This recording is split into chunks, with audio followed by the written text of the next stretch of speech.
Welcome, and thanks for making time in your day to participate in Conscious Conversations.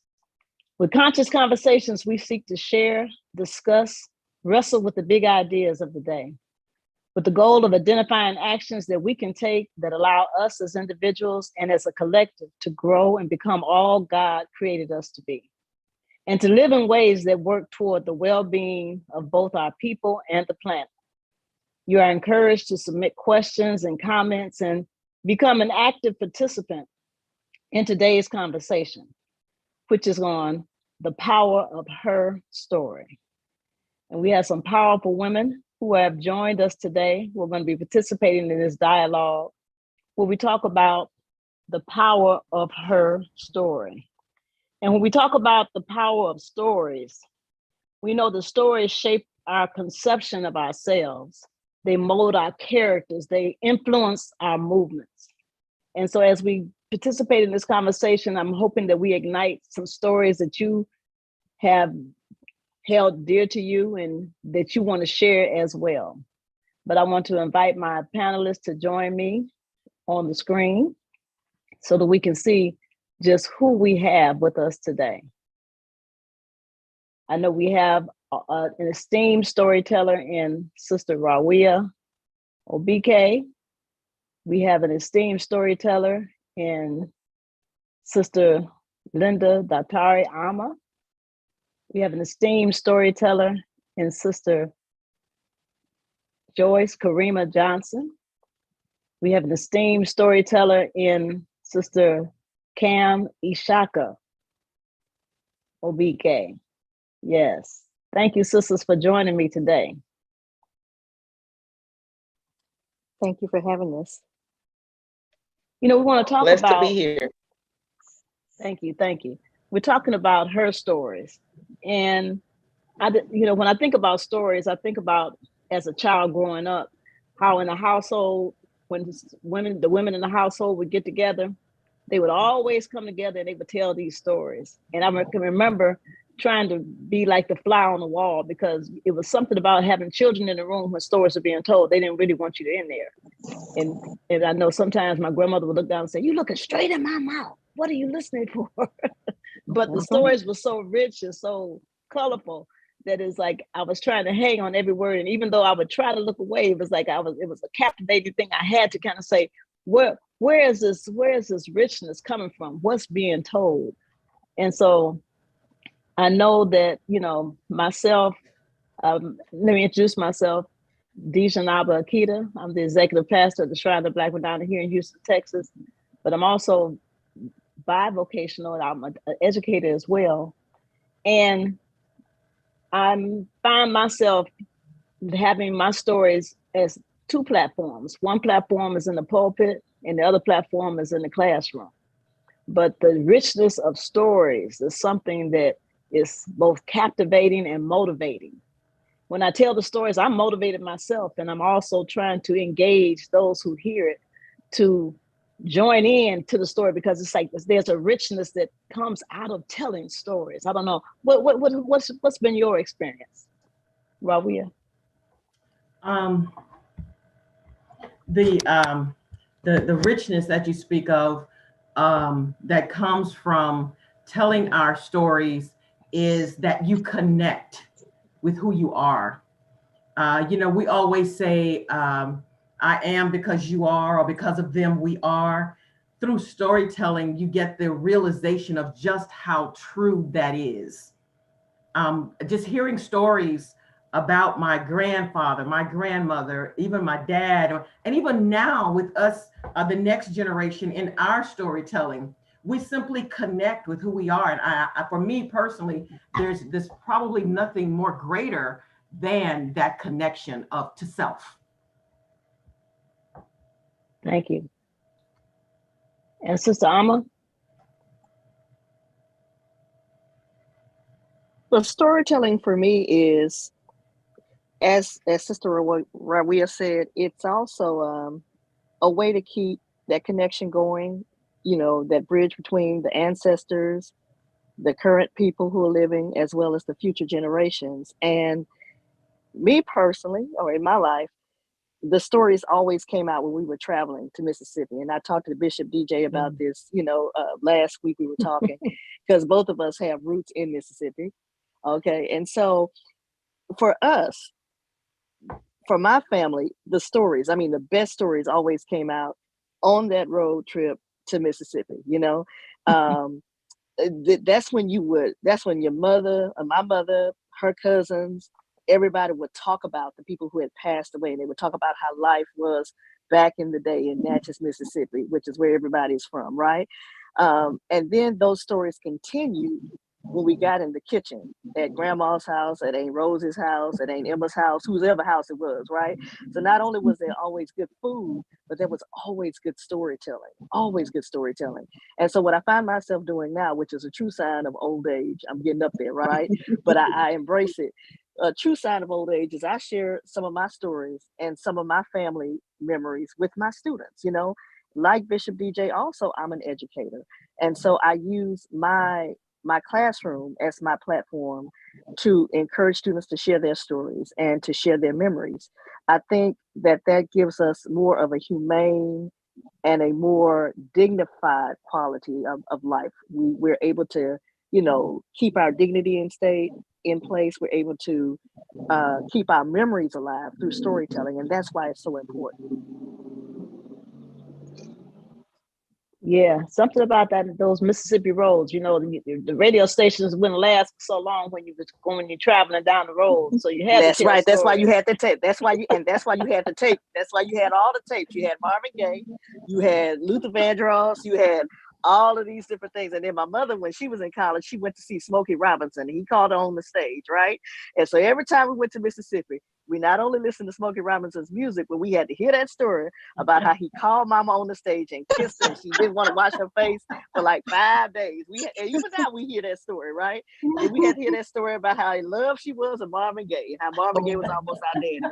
So so I'm just saying, music also was a perfect soundtrack, a perfect accompaniment to what we were talking about in our stories, Yeah. And then for my sisters and I, because there are three girls in the family, through those stories, we also learned how to behave ourselves. We learned how to become young women. So in a lot of those ways, those stories and those experiences, those wonderful road trips to Mississippi were our rites of passage. We were going, we were moving from being children to being young adult women. Absolutely, absolutely. And Karima, I would be remiss if I didn't bring you in on this conversation about the power of stories and storytelling. And you've taken it to a whole nother platform. You want to tell everyone how you are transmitting her stories today? Yes, I would like to share that. But before I do, I want to piggyback on something that Amma just said, talking about her mother, telling the story about. Did you say Smokey Robinson, Amma? Smokey Robinson, yes, ma'am, My yes, mother ma'am. has a story as well, and it just made me laugh when you said that. My mom has the story of Jackie Wilson. She was Oh, walking down town Houston, coming out of Foley's as a 16-year-old girl, hmm and Jackie Wilson was on Main Street. This is downtown Houston on Main Street, and rolled up in his limousine, and I guess, I don't know, made a cat call or whatever Jackie Wilson did. But anyway, he ended up taking her and her 16-year-old girlfriend, who was my godmother, who ended up being my godmother, home to my grandmother's house in the limousine, pulled up in the limousine, went inside, met my grandmother, and asked my grandmother if my mother and her friend Jackie could come to the concert. And that was well wow. over 60 years ago. And my mother hmm talks about that today like it was yesterday. And That's right. everybody in the family knows that story. It's just amazing. But You can back, you can Google Jackie Wilson if you need to, Ashaka, because I know you. I'm sorry, I'm dating myself, right?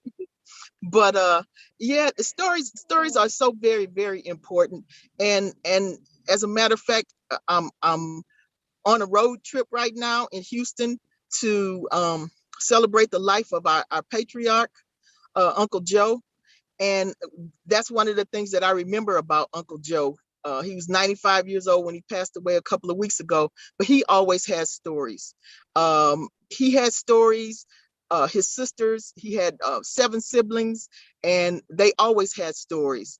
And I am reminded that many of his siblings have transitions. There's actually only one left.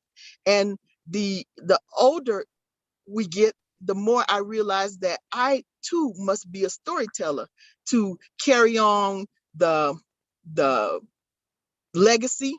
I call it purveying the culture of the clan, our family clan, just keeping the stories alive. They are so important. And while no one could tell the story like Uncle Joe, it's important for us as the baby boomers in our family to continue the legacy of family history and storytelling. And as it pertains to the way I tell stories, it kind of found me.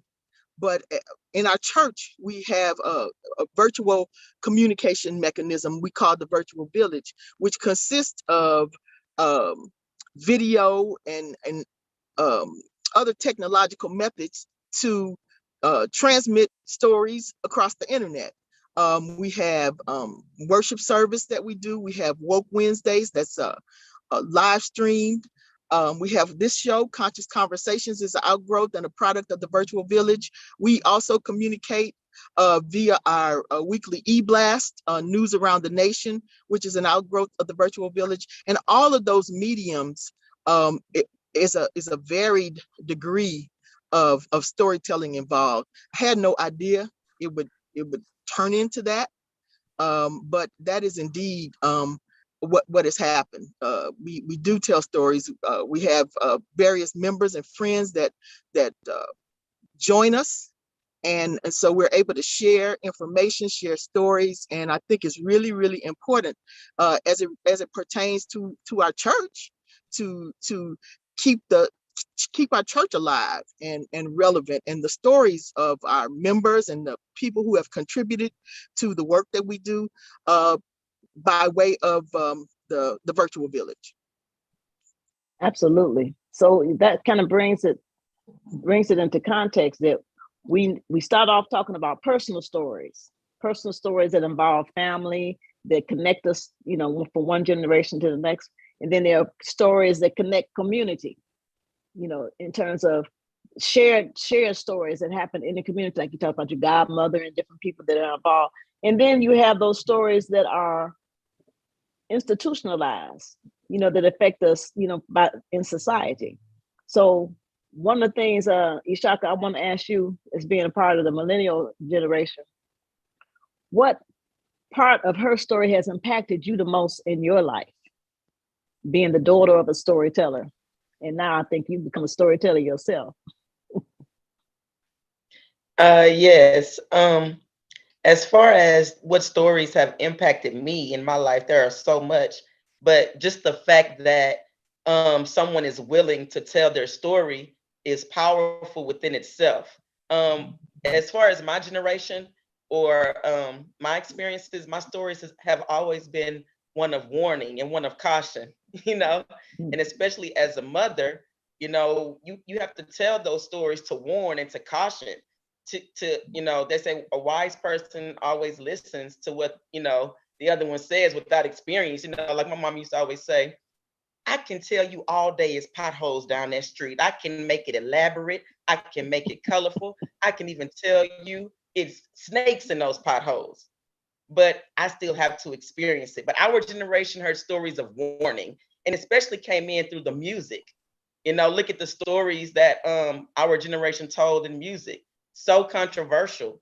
Rap was formed through storytelling in our generation. So there are so many stories that have impacted my life and have been powerful. Just the simple fact that someone was willing to share their story, I think, was the most powerful and impactful point for me, which allowed me then to, okay, let me share my story and be an open book. Mm-hmm. Great. And Robbie, I know that you have delved into that. Can you want to tell people about your background, your theatrical pursuits, your Yeah, productions? I've always been a storyteller. I can think back to, and most of us, anything that we do now, we probably started in some church somewhere, especially our generation, and that's where it began, in church, writing skits. I wrote a skit for everything, building fun Sunday, mission Sunday. It doesn't matter. I wrote a play for it, and my friends and I, we performed it. And but it didn't take long for me to realize that there was a gift there, and as well as a gift, there was a calling.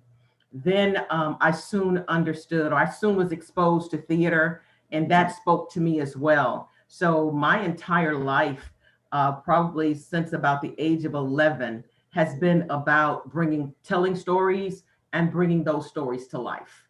Um, my daughter was just talking about the willingness of one to tell their story is very powerful and impactful. And one of the plays that I've written, she performed in, and my granddaughter performed in. And there was a lot of transparency in those stories. I was open with a lot of stuff. And with several performances, we did an audience talk back. And some of the things that the audience members would say was that very same thing that Ishaka just alluded to or just stated, is that to be transparent and to be open and be willing to tell your story, which is going to reveal a lot about you and a lot about your people or where you've come from. That's powerful in and of itself, because it then liberates the next person. Then that next Right. person can say, okay, you know what? My family story didn't so bad then, or I can embrace my family story and it's my history. It's what has made us who we are. So I'm going to tell my story, and that empowers the next person. Absolutely. And I guess that kind of brings me to another question, and that is, when did you really notice that when we talk about her story or our story as Black women, when did you notice that there was a point where our story was being ignored or being taken for granted or undervalued by society? Oh, yes. I think I was probably in seventh grade. And the school that I attended, we had a theater director who I swore he had to have read BCN. He had to have, because everything that he did was so in line with BCN ideology. We even had groups in our theater department. The name of our theater department was called Die Groupie. So I just always said, I know he had, when I was exposed to BCN, I said, this man had to have read BCN. But he insisted, he ensured that we knew our history and we experienced it through theater. But we would always have people say to us, why y'all got to do all them Black plays? Why everything Mm, y'all got to do got to be about Black people? And we were like, well, probably kind of, because that's who we are. But yes, I can recall as early as seventh grade having people to criticize us for doing plays by Black playwrights, and Mr. Turner wrote a lot of our plays just as I do. I write pretty much everything that I produce. It's something that I've written myself. But we tell our stories. But we've had people to say, we don't always have to have all that Black stuff. And even mm, now, recently, hearing people say, I don't want to hear any more any more slave stories. I don't want to see any more movies about slavery. And yet, you haven't heard the story. You don't, right. and especially when you don't understand or you have not yet connected the slave stories, even before how we got to the slave stories, to now, there's a connection between most of the people that are saying it. They haven't made that connection because they don't know the stories. They think they know, but they don't know. So yeah, absolutely. Like I said, early in life, I began hearing, the anti-story sentiment, and even still right now today. Absolutely. That it's amazing how that happened because I know it, and it's funny how you say when you were in a junior high school, but this I had the same experience when I was in junior high school, and it was I remember a guy coming to our school, and I didn't think that he was a part of the Shrine of Black Madonna, or as you said, BCN, Black Christian Nationalism, But he came to school and he told us, he said, "Do you know where Egypt is?" And we were looking around like, "What? Egypt?" And we're like, "No." He said, "It's in Africa." We're like, "In Africa? Egypt is in Africa?" He said, "Yes, and Cleopatra was an African." And I was like, "Oh my goodness." I had never heard that before, because I'd always seen these, portrayals of Elizabeth Taylor playing Cleopatra in the movies. And I remember I couldn't wait to get home. I'm like, "Oh, wait till I tell my mother." I know nobody knows this, And I remember the first when I got home, I said, Mama, you never guess that Egypt is in Africa and Cleopatra was Black." And I remember I was like, how was it that we never knew this? But there was a fight and a struggle just for us to get our story told in school. And now to hear people trying to dismantle Black history and to try to demonize it and say this is a critical race theory because we're making others feel uncomfortable. How about how we felt all these years? How can we? I mean, I'm at a loss to understand the logic behind it, and I guess because there is no logic to it. But that's when I noticed that her story was being ignored, that our story as a people was being ignored and undervalued as a society when I was in middle school. And now that there's a thrust going on to do the same thing today. What about you, Amma? Well, for me, my experience came a little bit later in life.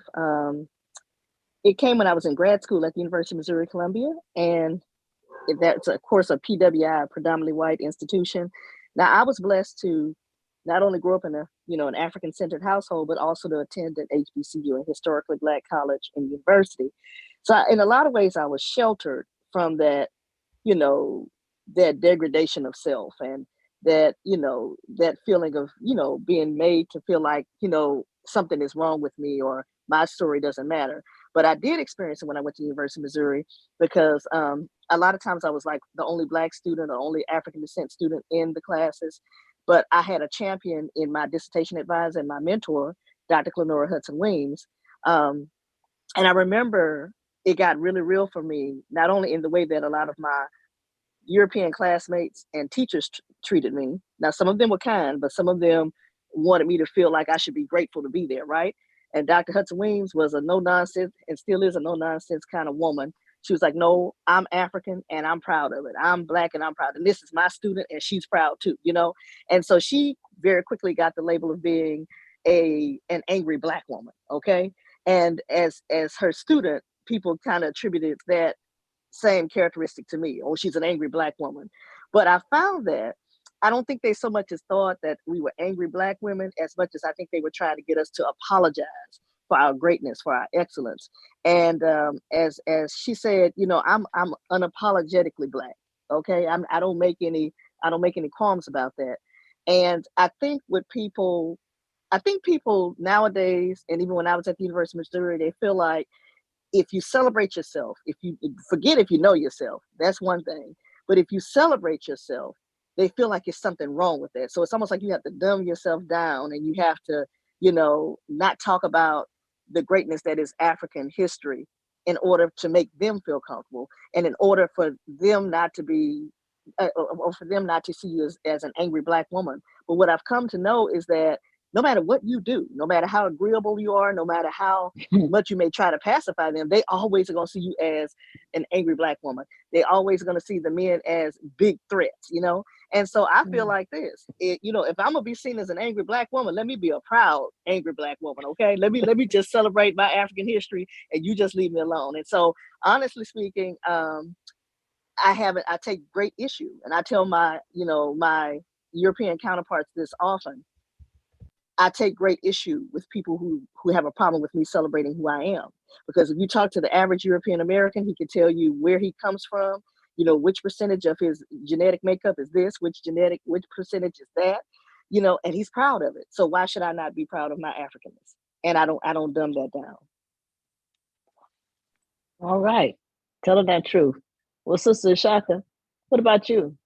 Where can you, in your mind's eye, do you know about stories that society has told about Black women that has been, negative and damaging in terms of your generation, in terms of, you know, how are Black women being portrayed today in your estimation? Of course.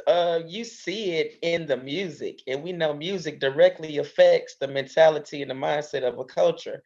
Um, my generation was very male chauvinistic and hypersexualized the Black woman, um, which basically other cultures began to misappropriate. So basically, we can't be ourselves and get away with it. Other races can be us, can be who we are, and be put on a pedestal. You know, you see that a lot in our music, in the entertainment, especially in the arts, in our culture, in my generation. You know, it started with, I hate to put it out there, but I grew up listening to Live Crew. You know, that basically the woman's body was not hers. It was not her property. So her story and what she wanted, it was denied. You know, she had no say. So in my generation, you see that a lot. Well, as a young mother, what do you tell your daughters? You know, what kind of stories can you tell them to help them to navigate this negativity that's around them? Like my mom told me, stories of warning, stories of my own personal experiences and what I've endured, stories of what I've seen others go through, just using everything in their culture as a teachable moment, because in their culture everything is wide open. It's not like mine in my generation where everything was swept under the rug. In their generation, they're talking about these things at 10, 11, and 12. So it's a little bit different. You know, they're already coming to me knowing things, you know.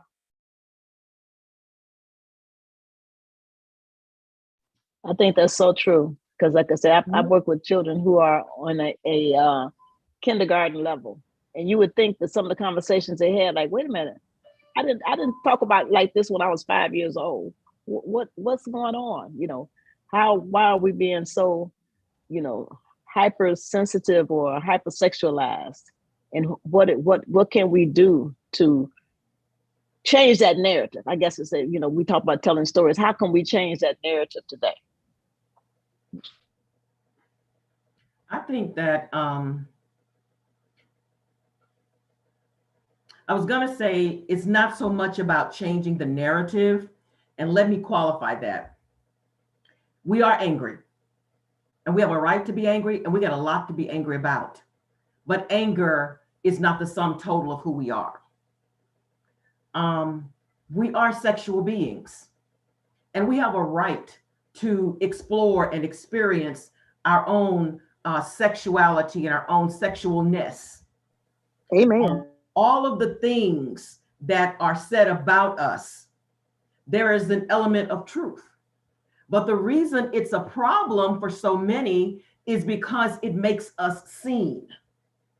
And having Black women visible, having us seen as whole human beings, that's a problem.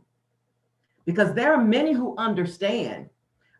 The person I love to quote, and of course, unfortunately, his exact words do not come to me, but it's Bishop Desmond Tutu who got it. He understood that the salvation of the world rests with the Black woman.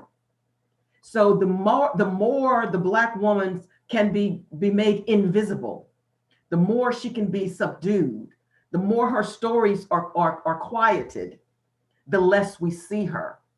I remember, I think it was Katrina, after the flood, the storm, everything occurred. There was a meeting of all of the media people in the city. So Bishop Ada was going, and she said, "Come with me. I'll take you with me." So I went with her. They showed, and I think actually it was primarily African American media, actually. And the gentleman who was hosting, he showed a clip of a news anchor from CNN, I think it was, one of the major networks. And they showed people coming out of New Orleans, going through the water. And he said, "Oh my God, there's so many of them. They are so poor and they are so Black." And a hush went across the room.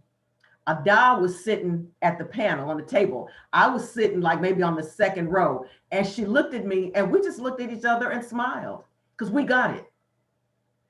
Until that moment, we had been invisible. They didn't see us and they liked not seeing us. So you imagine women with an innate power of our own. And now we are heard and we are seen, what that requires of the rest of the world. Now what are you required to do? And I think that is primarily the issue, is that our stories make us seen. We're no longer invisible. And that's a problem. That is so true. I think you hit it right on the head that we are not invisible anymore. That we are visible, and we're stark reminders of what our power is. And I think that's what so much threat. The threat comes from a Kamala Harris and Ketanji Brown, Jackson Brown. You know those. You know, like what's going on? You have these prominent Black women who are up in the power institutions, and it's like, you know, we are no longer invisible, but we are visible. Mhm. And what do we do now that we've become visible? What do we do with that power? How do we transfer those stories? You know, I can remember my grandmother when I was a little girl braiding my hair, and like you talk about how those stories come out, and she would say, I'm gonna do a new kind of braid for you. And I said, well, what is it? She said, this is something that my grandmother braided my hair, and it's called cornrow. And I was like, cornrow? I've never heard of that before. But she was cornrolling my hair. And I said, your grandmother taught you how to do it? She said, yeah. And at the time, I didn't make that connection that this is something that's been handed down from several generations. But when I got older, I said, Grandma, remember when you first cornrowed my hair? That seems like that must be a have African traditions to it. And she said, well, could be. It's been in our family for a long time, but there are a lot of things that are transferred, like you said, from generation to generation, and they impact us even today. And we have to, like you said, just continue to tell those stories and to share those stories so that people like not be silent, not be invisible, like you said, but to show our presence and to and make an impact on the world around us.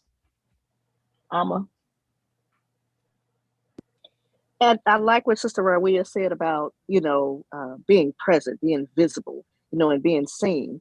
But, before we could be seen to the rest of the world, we had to be seen amongst our own daughters, our nieces, the younger generations, the granddaughters in the family, the girls in the neighborhood. We might teach them, we might, just pass them by. We have to be visible to the people who are a part of our community, right? Especially young girls.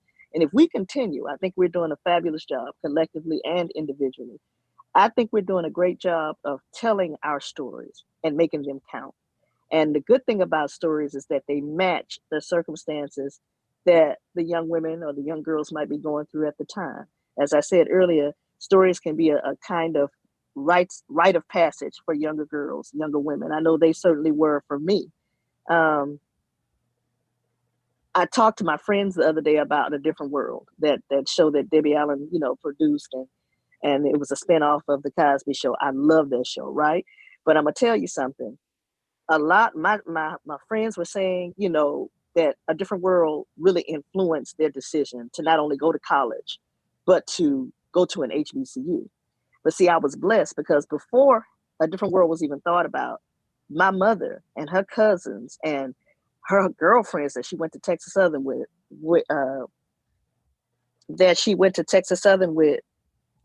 all talked about their experiences at an HBCU, their experiences coming of age on a college campus. They talked about those kinds of things. They talked about what it meant to be African descent growing up in the 60s and the 70s. They talked about what it meant to live through segregation.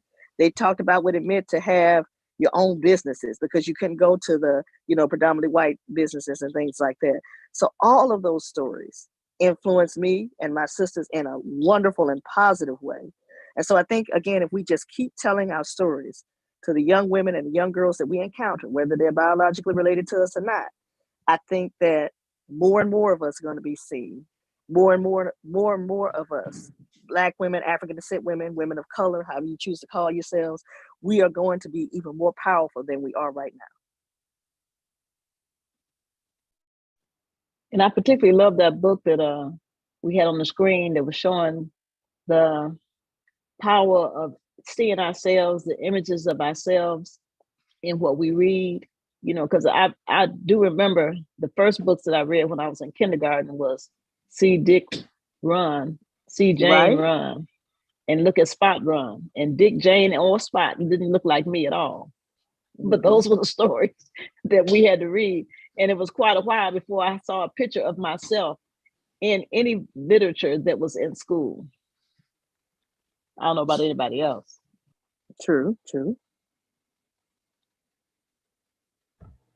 But I know you were sharing with me the other day about the storytelling and how you, when you went to the motherland, that you still Yes, experience the yes, same thing. yes. Can you talk about that for a minute? I surely will. I think that not only are the stories important, but I think that the spaces in which we tell those stories are wonderful too. And you know how, I mean, for me, growing up in the Deep South, you know, and having that family history in Mississippi, you know, I didn't put two and two together. You know, I always wanted to go to the continent, but you know, certain things did not connect and did not resonate with me until I got to the continent, and then I started to really understand what a lot of my friends say when they say, you know, what we do as Black people, regardless of where in the diaspora we are, is in our DNA. Like it's just a part of our Africanness, right? And so when I went to Senegal, West Africa, one of my friends who's also a teacher, he's from Dakar, and he was there for the summer, and he said, well, Linda, I want you to come and get your hair braided. And I really didn't want to get my hair braided because I was thin-headed, and I know people are rough, right? But I said, okay, I'm gonna go on over there and get my hair braided. But I'm gonna tell you right now, if your homegirl hurt my head, I'm running about out of the house. But anyway, she did a beautiful job. But I noticed that as I think the women were cooking, and I was trying to learn some recipes, and they were cooking in this outdoor kitchen space, which I absolutely loved, right? But I marveled at how that kitchen space went from being a place that you cook to being a braiding salon to being a place where you tell the stories. And I was so struck by it, and I was so moved by it, because in my own family, the kitchen, especially for women, has always been that sacred space. And I was talking to Bishop DJ about that last week too. It has always been the sacred space where if it's somebody going through some marital issues, or if a young woman is going through just some good things or some bad things, the young woman always knows that she can go in that kitchen and talk and get advice about what's going on. And she can even put on a good front, you know, because I tried to do it several times, right? What's wrong with you? What's wrong with you, girl? Oh, nothing, nothing, nothing, nothing. Oh, girl, come on, come on. You know, we've been there. We all women, we know. And so then you start letting them know what goes on, you know? And then the men, right when the part gets good, that's when the men want to walk into, you know, the kitchen, and they be eavesdropping, right? Or ear hustling. But we stop talking because that our sacred space at that moment did not include them, you know? Oh And yeah, oh so, yeah. The you know, and conversation so always came to a hush when men oh, started that's coming in the right. kitchen. And That's then true. and then the men started talking about, y'all ain't gotta stop talking. What y'all talking about? Y'all ain't gotta stop talking just because we coming here. No, no, no. Go on get your beer. Roll on up out of here. That's why we try to put the beers and stuff in the cooler so you don't have to worry about coming in here. Now you try to do too much. But and especially when we get to laughing, you know, then we have to stop laughing because you know they're coming in there. But I was so amazed, and just I really felt close, because the houses in West Africa look like those houses that are in Mississippi. As a matter of fact, those row houses or shotgun houses, it's been, you know, proven that they're based off of West African architecture. Architecture. So I already felt at home anyway because of how the houses look. And then of course I was with my people. But then when that kitchen transformed from the kitchen, the eating space, to the braiding space, to the place where you talking trash and you sharing your great information, I just was like, wow, this is amazing. You know, this is amazing. Black people we are uniquely African. We are beautifully African, no matter where in the diaspora we are, no matter what language we speak, no matter what nation or which group of people we come from. There are just ties that bind us. Absolutely. That sounds like the background for a play for you, Rawia, at the kitchen table. Actually, oh, at the kitchen table. Actually, love it, love it, love it. I was getting ready to say I actually have a screenplay called "The Ties That Bind." So yeah, so that resonated with me. But if you don't mind, I want to go back to something that Amma said when she was talking about we have to be seen amongst ourselves and the next generation. Because I have a piece that I am working on right now. We're getting ready to go into rehearsal, and it's called Church Ladies Next Generation. And Church Ladies, the first installation was produced in 2005 when we did women's conference at the Shrine, and then we performed it several times over the years since then. So this is kind of a sequel to that, and the byline for that is women will save the world as soon as they realize they have the power to do it. So as I was working on the next generation, and I was thinking, okay, what? And it was that what Alma said. Women will save the world as soon as we convince the next generation they have the power. And I kept asking myself, okay, why do I need to go in that direction? And then it just kind of occurred to me, well, we can save the world. Then what happens when the world is saved and you've got a generation coming behind you, and life is cyclical, it repeats itself. So the next generation has to know we have the power to save ourselves too. And they shared with the next generation. So I just thought it was really cool that she made that point. And that's actually what I'm working on with the production right now, is how do we hand this knowledge off to the next generation? Absolutely. Have you? And so when we talk about that next generation, Shaka, here I come again. Here I come again. What is it that you would do or have us do to have you been given that information that you need that has made you ready to pass it on to the generations that's coming from behind you? Yeah, like Amma said, it was like a rites of passage to hear those stories. And at 15, I went through a rites of passage. I was homeschooled, and then went through another rites of passage when I graduated. So I think just passing it on from one generation to the next, making sure my daughter has a rites of passage, understanding the meaning of that, starting letting her hear those stories earlier, before me. That way, each generation they can hear it earlier and earlier, and you're breaking more. You know, as my aunt say, generational curses. You're breaking more and more of those. You know what I'm saying? So, and they're able to deal with and have the tools at an earlier age than my generation. So just exposing those girls early on to stories, using each day as a teachable moment. I remember when I did this, they get tired of me saying, "Oh Lord, here come a story." Yes, and then after a minute, they're like, "Oh, that was a good story. I can't believe you did that. Oh, I could see you doing that, Mama." So those, just making sure that we're staying exposed and open and seen. And you made such a great point that we don't have to wait until it gets to the, say, well, I didn't hear this story until I was this age, or I didn't, but it's like sooner is better than later. That we have to prepare them. Like you say, we have to put out signs of warning and signs of preparation for the world. The world is changing so rapidly now. We can't use the old guidelines and the old guideposts as a measure to say, well, when should we talk about this or when should we talk about that? So that is very refreshing and motivating to hear.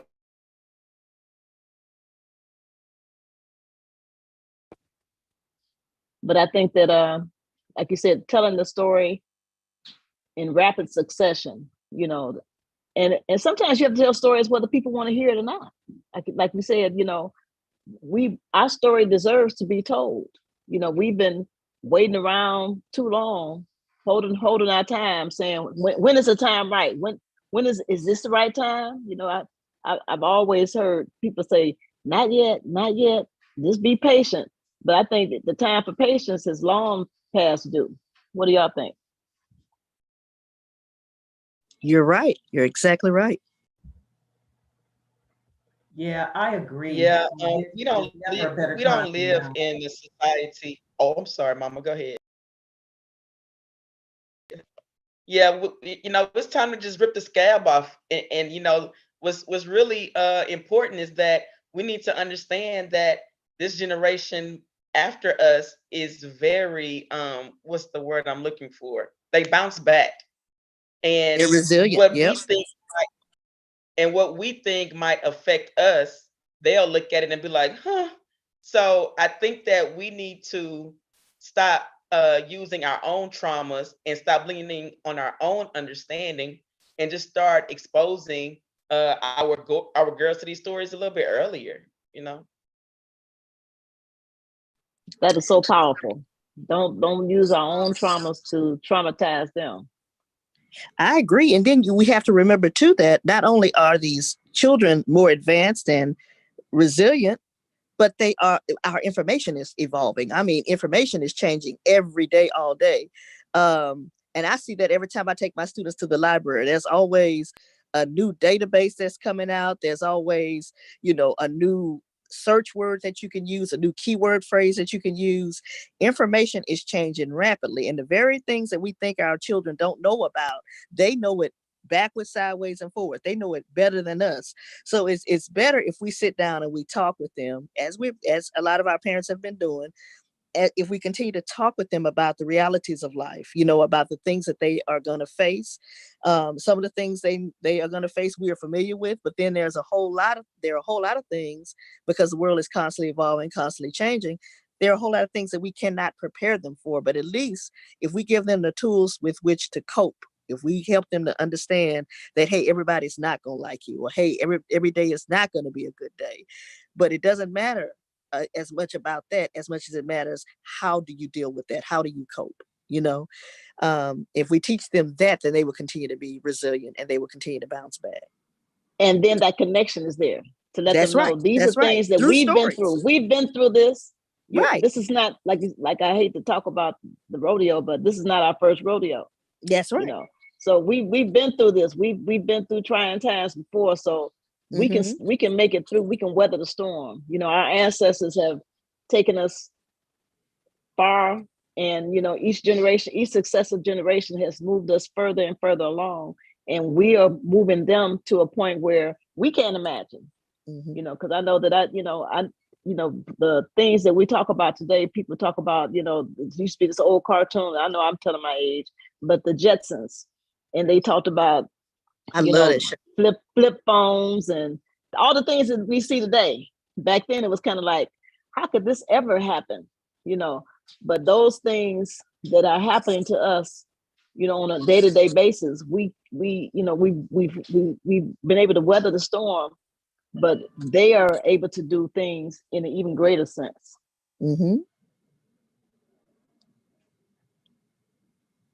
And that's just how life is supposed to go. Each generation is supposed to get better mentally, physically, spiritually, and emotionally.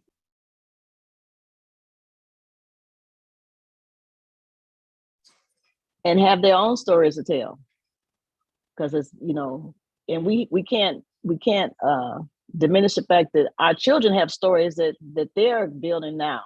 And rather than passing them just a device, like the phone or the iPad or whatever tool you want to give them, talk to them. We have to talk to them and have them share their stories. What are they experiencing? As we share our stories with them, let them share their story. You'd be surprised at the things that they could tell you and the things that they'll share with you that will help enrich us as well. So it's not like they'd have to just learn from us, but we can learn from them as well.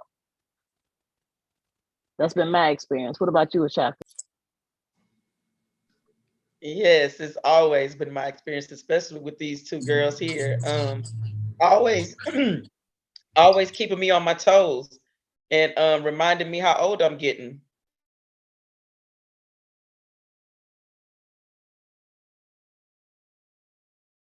Yep, definitely. Well, Oh, they will remind you how old you get. But the cool thing about it is, and I don't have biological children of my own, but I do teach, and I have nieces and nephews and younger family members.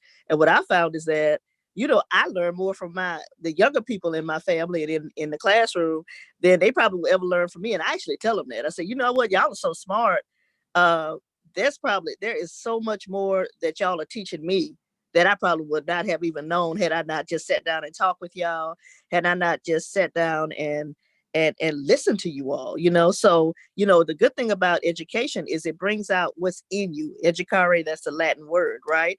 The Latin root word. So it brings out what's already in you. So these children, just as we did have at one point in time, these children already have a lot within them. But I find that through storytelling and through talking and just having a regular conversation with them, you get to find out so many good things and so many good skills and so many good ideas that they have. And you wouldn't have known it had you not talked to them. And we had to And tell then them once they how. start talking, Go ahead. you got to pay them to stop. But it's good, because they should be able to look around and see Black women in prominence, so they don't think it's a novelty that that after over 200 years, we're just getting our first Black woman nominated to be on the Supreme Court. Why is that? With the impact and the prominence that Black women have had for each generation, why is it that it's just happening now? That this is the first time that a Black woman has been the vice president of the United States. You would think that after hundreds of years that we would have made our presence known before now. But they need to know that, it's not just a given, but it's a struggle that we have been fighting for and we have to continue to fight for.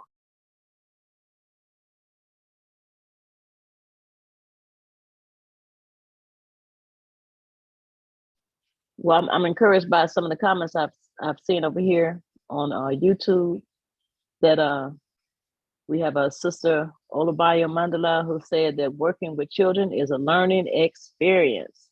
That's from the BCN Learning Center in Atlanta, Georgia, and that there's a powerful telling our story.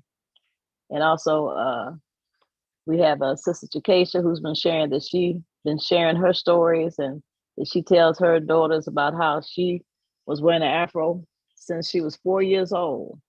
This is before they were popular, but the power of how we look and how we share what we look, share the fact that and the pride that we have in ourselves. Does anybody else have any closing thoughts they want to give?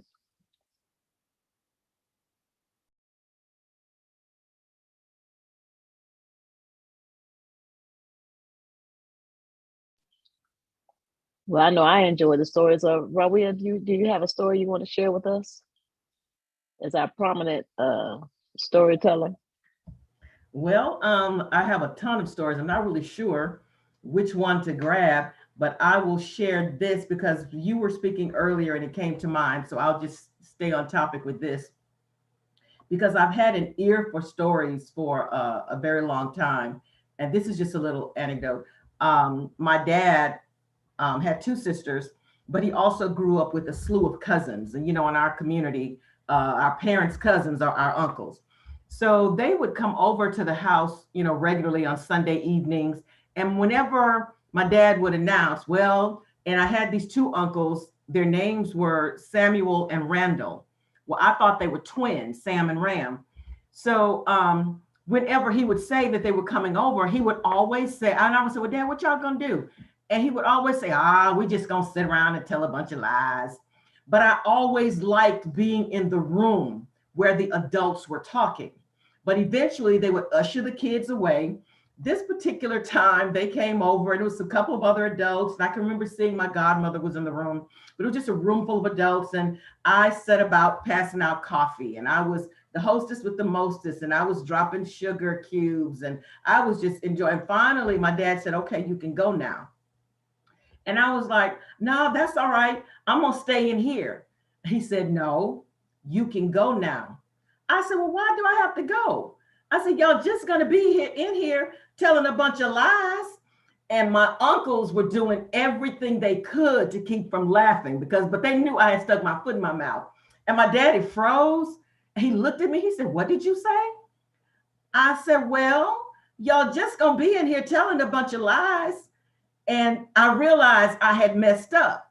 So I said, well, y'all gonna be telling stuff. Y'all gonna be saying what happened back long time ago, and y'all are gonna be. So I understood what those lies actually were. They weren't really lies, but that's how he termed it. Because you know how it is when you get to talking. One person tells a story, and then my Uncle Sam, he's got to top that story. And then Uncle Randall, oh no, that ain't the way it happened. So he's got to top that story. So the stories got bigger and bigger until really they probably were a bunch of lies. But I was standing there so innocent and wanting so badly to be in that room and to hear those stories. And finally, my uncles just could not hold it any longer. And they just died laughing. So my daddy had to laugh too.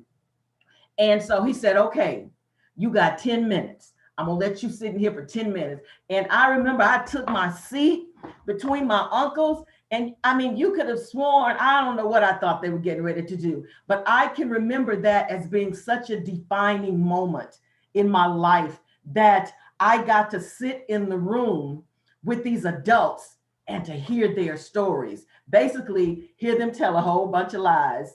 And so that's something that I thought about as you were speaking earlier, Reverend DJ. That's wonderful. That's wonderful. And that is so true.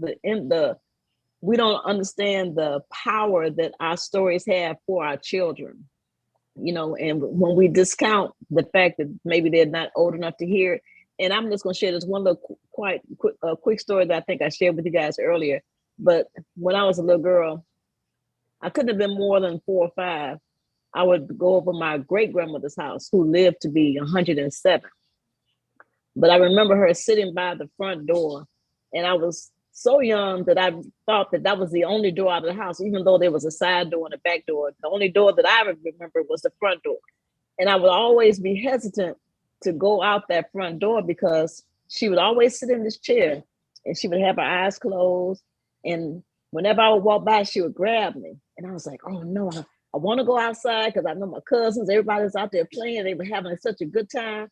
But I know if I walk by here, maybe if I tiptoe, and back then you used to wear those big old white shoes, high top shoes that clanked when you walk. There wasn't no walking softly in the house. But she grabbed me and she said, come here. Do you know when I was your age, I was a slave?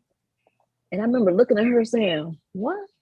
And she would tell me that every time. She said, and I used to pick cotton and I did, she would tell me things, but I was so young, I didn't really understand what she was saying, but I made a conscious decision in my mind, I'm going to remember this. And when I get older, I'm going to be able to tell I'm going to understand what she's saying. I may not understand it now, but I'm going to remember this. And as I got older, not only was I honored that she shared it with me, but I was honored that she thought that I was the one to continue that tradition of telling stories in our family. So that was something that I really, to this day, I wish that I could hear more stories like that she was sharing.